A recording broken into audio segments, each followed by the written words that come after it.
Hi, and welcome to Creepy Crime Story, where the darkest truths aren't imagined, they're real. Cleveland's West Side, the morning after an outcall. A Chevrolet Lumina sits in a retail lot off Brookpark Road and the I-480 corridor. The driver's key is still where it should not be, left in place. About $350 in cash remains inside. No obvious signs of a fight are documented for public release. No 911 tape tied to the discovery, and, to this day, no body. Those facts narrow the story immediately. They do not read like a rip-and-run theft.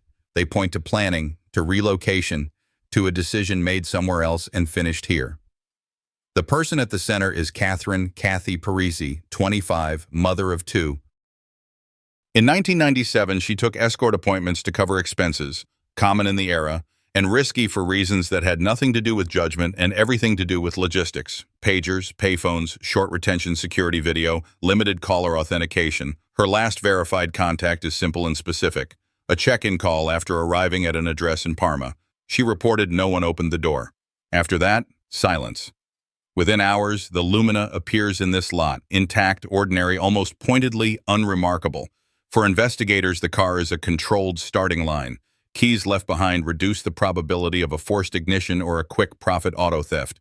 Cash untouched weakens a simple robbery theory. A public lot complicates trace evidence. Routine foot traffic, weather, and 1997 custodial practices dilute what can be collected and preserved. Analog surveillance, if it existed, would likely have rolled on short loops and been overwritten. What remains useful are time windows and routes, when the vehicle could have arrived without drawing attention. Which exits and side streets would move a driver from a Parma doorstep to Brookpark without being memorable? Who had reason to stage a clean handoff and why? The emphasis here is on what is verifiable. There is one confirmed physical scene, the abandoned Chevrolet Lumina in the Brookpark I-480 corridor. There is no second later crime scene in the public record. There is no confirmed forensic strike inside the car that changes that fact, and there is no official confirmation that violence occurred at the lot.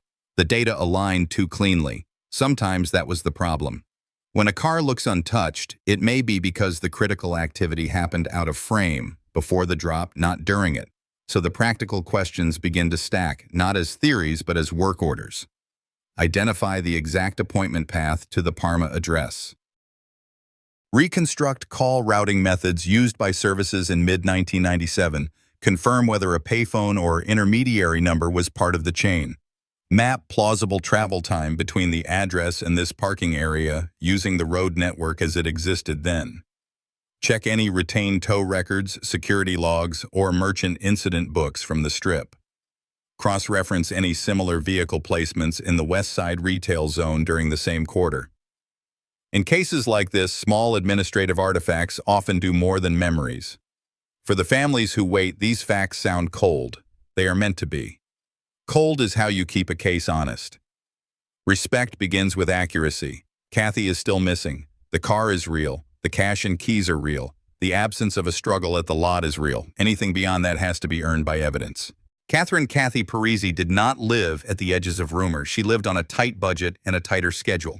In 1997, she was 25, the mother of two, taking escort appointments to keep bills current while trying to move her life forward. That reality sets the investigative frame. To understand a disappearance like this, you build a clean baseline of who she was and how she managed risk, then you measure everything that night against that baseline. Victimology starts with routine.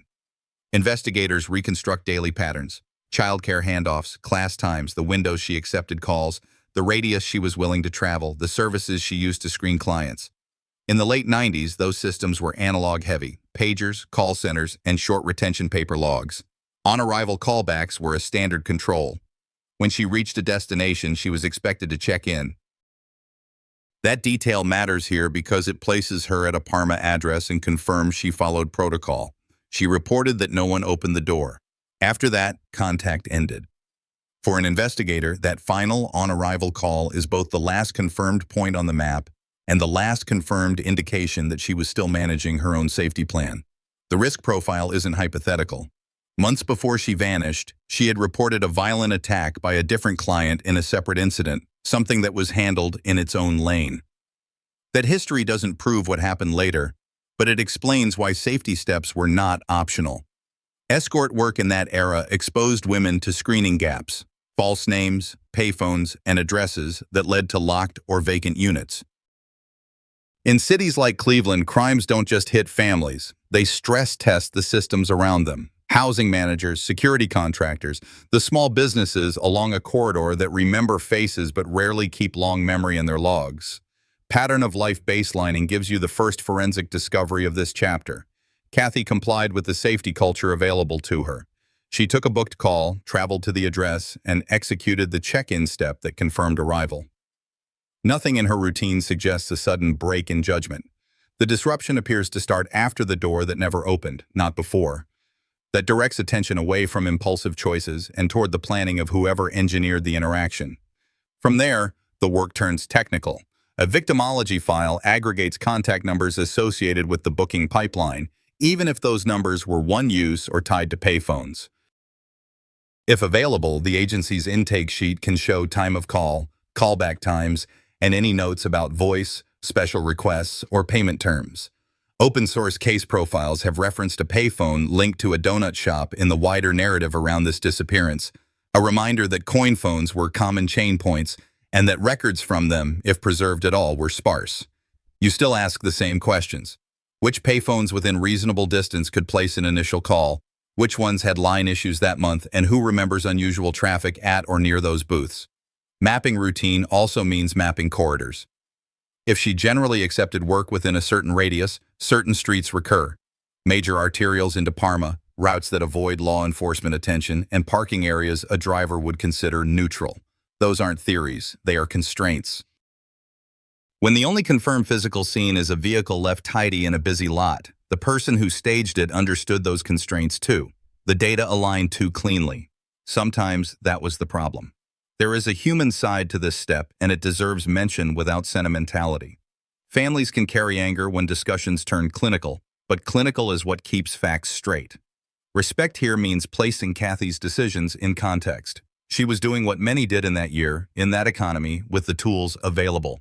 She followed the rules that were supposed to keep her visible to the people who cared whether she got home. If anything, victimology argues against blaming her choices and for scrutinizing the structure that let a bad actor operate in the gaps.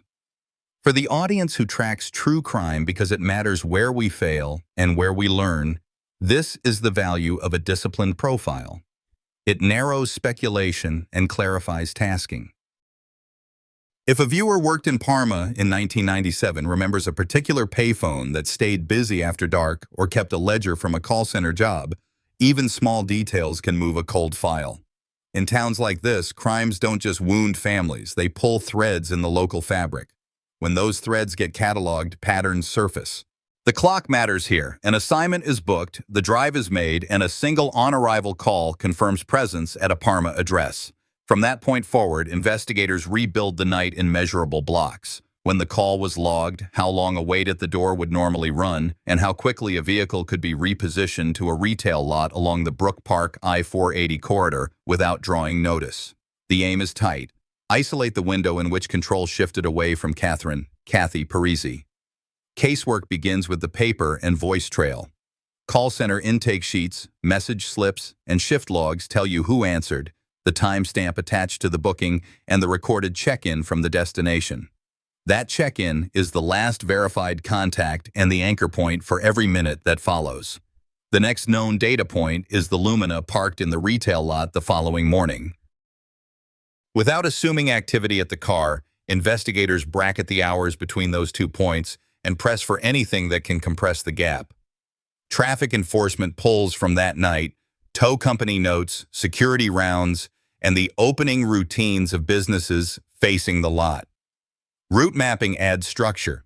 In 1997, a direct path from Parma into the Brookpark corridor could be driven quickly, but quickly must be translated into a realistic range for that hour and that traffic.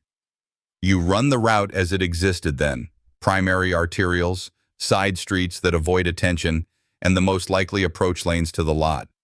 You consider where a driver could leave a vehicle without crossing too many camera zones, understanding that analog tapes, if present, were often overwritten. What survives are human habits, which doors employees used at opening, which managers noted overnight vehicles, which stores called in a suspicious car and which ones didn't. Those details narrow the period in which the Lumina was placed. The Parma stop is not treated as a mystery vignette. It is a control point. She reached the address, made the required call, and reported that nobody opened the door. That establishes a short waiting period consistent with industry practice, long enough to be sure the booking wasn't a simple delay, short enough to keep other clients on schedule. When she leaves that doorway, the timeline becomes a chain of probabilities. Was there a second address phoned in? Was the original number a dead end, a payphone that could not be traced cleanly, or an intermediary line that forwarded elsewhere? Profiles tied to the case have referenced payphones in the area for similar bookings, a common feature of the era's work. The practical step now is to map coin phone locations within sensible driving distance for that month and identify which ones were known to be in service then. Vehicle placement is studied for intent. The lot is busy in daylight and anonymous after hours.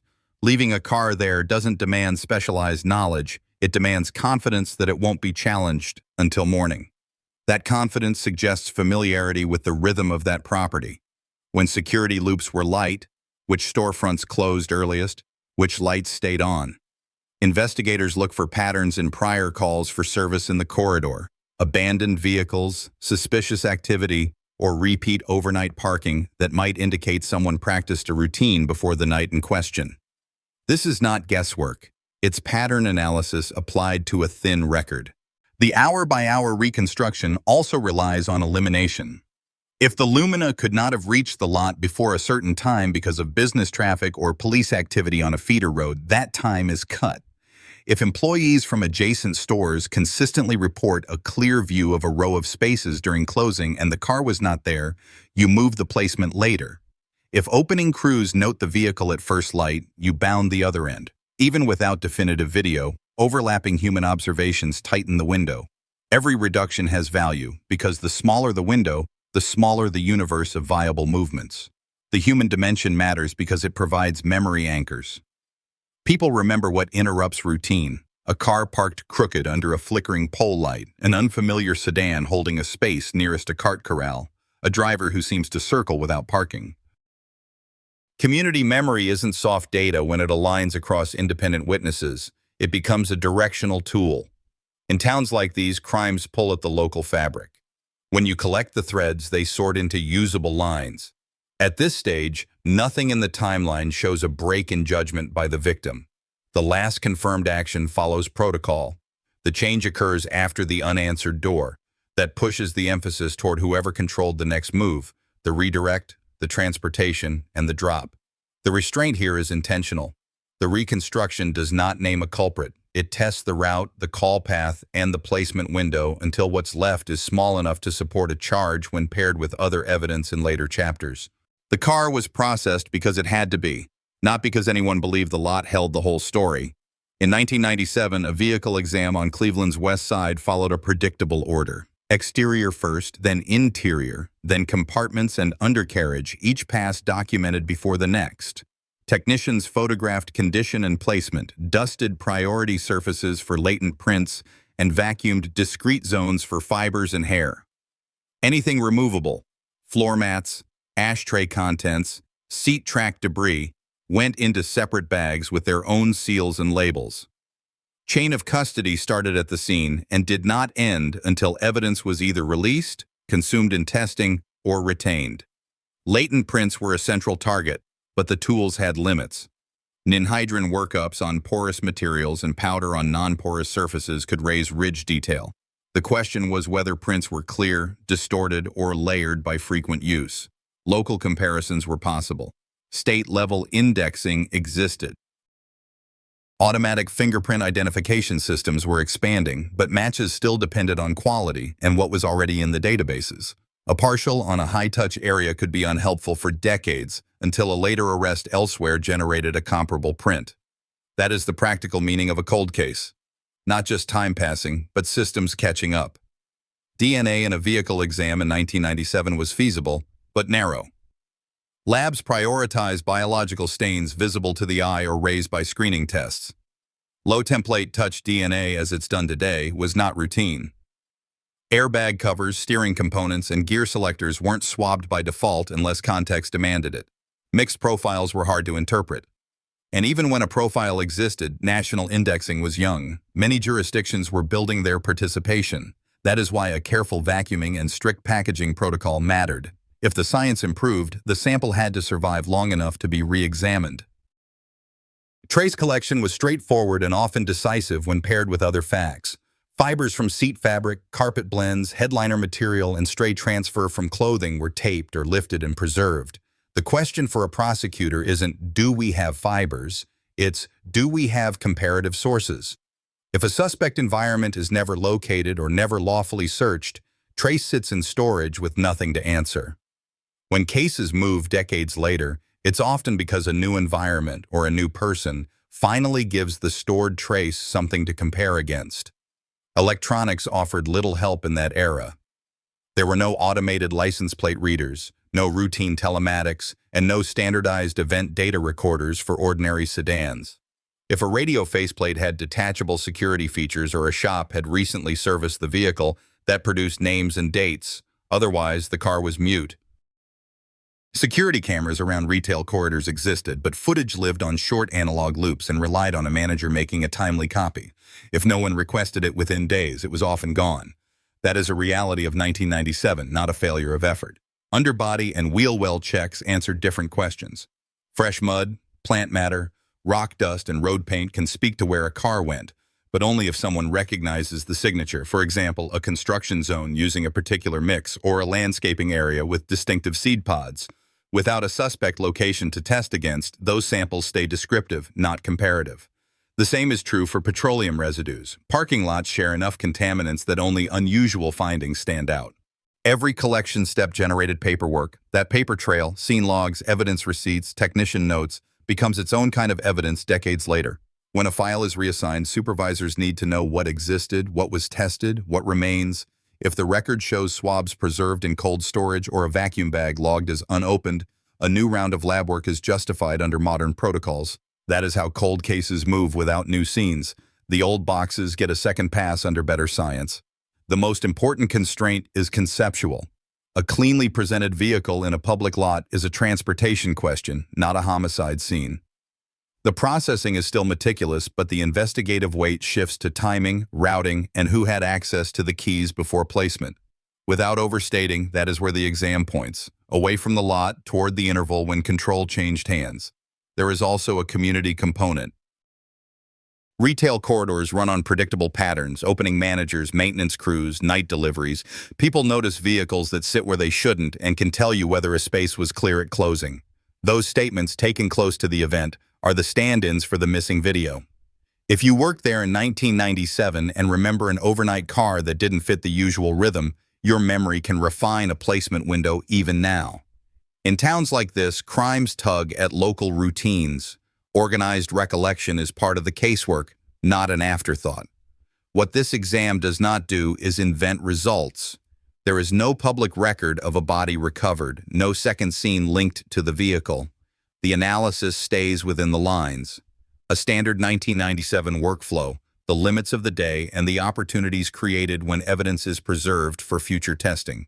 The alignment is neat. The job is to verify it with logs and independent observations. Cold cases do not survive on hope. They survive on paper. After the initial surge of 1997 work, the file for Kathy Parisi moved through hands and shelves, each reassignment adding log entries, property sheets, and supervisor notes that later detectives would treat as evidence themselves. What mattered was not a new scene but an old box. What was collected, what was actually tested, what remained sealed, and what could be re-examined with improved science. The first task in any re-review is an audit. Detectives pull the property ledger and check status line by line. Vacuum liftings, sealed, stored cold, latent cards, scanned, some unreadable, some viable for rescoring in modern AFIS NGI systems, trace packets, preserved but without a comparison source, they wait. The second task is administrative but critical, record integrity. If a technician's field notes document a collection step that never reached the lab, that is not a dead end, it is a lead. Reconciliation between scene logs and laboratory intake, often reveals material eligible for today's testing standards that simply wasn't prioritized in 1997. Cold case work also depends on structured memory. Detectives return to original businesses along the Brookpark corridor and to contacts associated with the Parma address and booking pipeline. They do not ask people to remember everything. They ask them to remember interruptions, an overnight vehicle that drew attention, a manager who copied a tape for police, a payphone that stayed busy after dark. Small independent recollections can tighten a placement window years later, especially when they triangulate against opening routines and service calls that still live in municipal databases. Parallel to that, the investigative team compiles a pattern book. Not suspects, patterns. Other abandoned vehicles in the same corridor, similar appointment setups, and calls routed through coin phones within a defined radius in the months before and after the disappearance. If a cluster forms, it doesn't prove anything by itself, but it tells detectives where to look harder, which addresses to revisit, and which names in the old intake lists deserve a second interview. Discipline prevents drift. The file remains a Cleveland/Parma case, and the work points back to the same windows we've already defined. Technology helps without rewriting history. Enhanced latent algorithms can pull more from mid-quality ridge detail. Modern DNA workflows can revisit old liftings if the chain of custody is clean. Even without telematics from 1997, database link analysis can relate call records, service rosters, or prior police runs that never touched court but still describe habits. The standard is unchanged. Corroborate. A retest only matters if it lands next to something else, an address, a time card, a prior contact. What changed in recent years was not a discovery in a field or a confession on tape. It was institutional. In April 2024, a grand jury in Cuyahoga County returned a sealed indictment connected to this disappearance.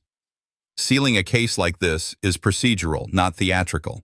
It protects the integrity of the follow-up work. Months later, in January 2025, that indictment was unsealed, and the public finally learned that the case had moved. You will hear the legal posture and the named defendant when we reach the charging chapters. For now, the point is narrower. This file did not sit forgotten. It was reviewed, audited, compared, and carried forward until the record itself supported a new step.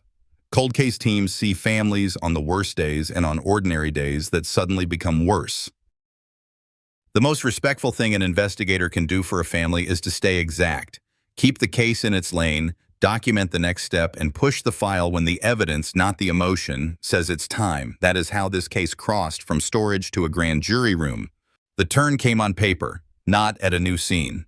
In April 2024, a Cuyahoga County grand jury returned a sealed indictment connected to the disappearance of Catherine "Kathy" Parisi. Sealing is routine in sensitive cases. It protects witness work, preserves the chance to collect additional statements, and limits flight risk. Months later, January 2025, the order was unsealed. For the first time in nearly 3 decades, the public learned the case had moved from review to charges.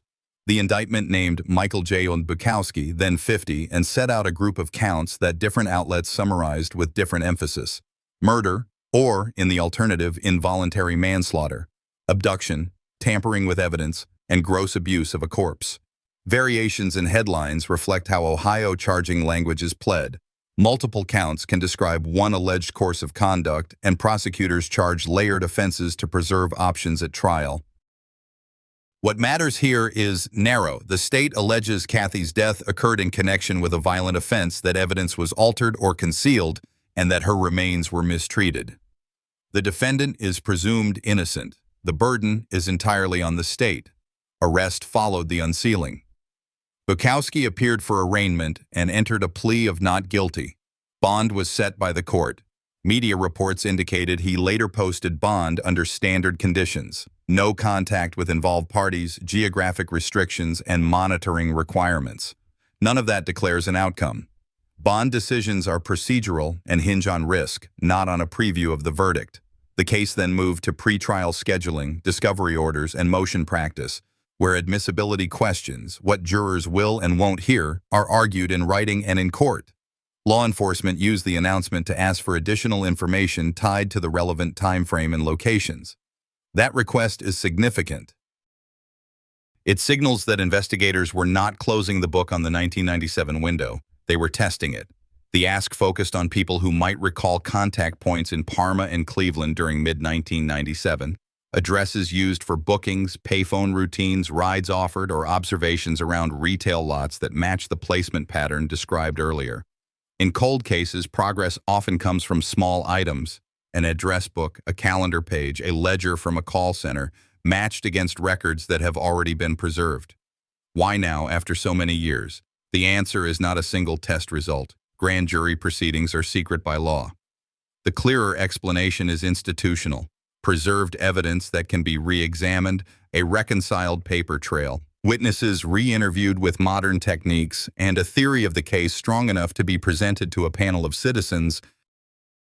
A sealed return in April 2024 means the case met that threshold then. Unsealing in January 2025 means the court determined it could be public without compromising ongoing steps. There is a human dimension worth acknowledging without dramatics. Families learn to live with unanswered questions. An arrest changes the calendar, but not the facts. Kathy remains missing as of September 24, 2025. An indictment is not resolution. It is a formal accusation and a roadmap for litigation. What it offers the public is structure, allegations that can be tested in court, and dates that finally move from someday to scheduled. For the audience following this case to understand how justice systems work over time, this is the value of the turn. Nothing contradicted the early boundaries. One confirmed scene, the abandoned Chevrolet Lumina in the Brookpark I-480 corridor, and no recovered remains. The case moved because the record moved. From here, the story shifts to why investigators focused attention where they did and how proximity, reported connections, and pattern analysis shaped the next steps, all under the same presumption that governs every prosecution.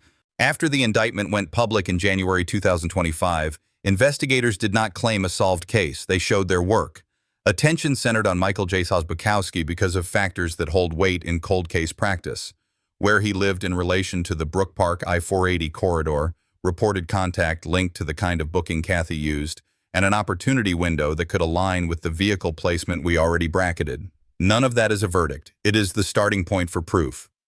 Proximity is not guilt, but it matters when the scene is a drop site that favors local familiarity.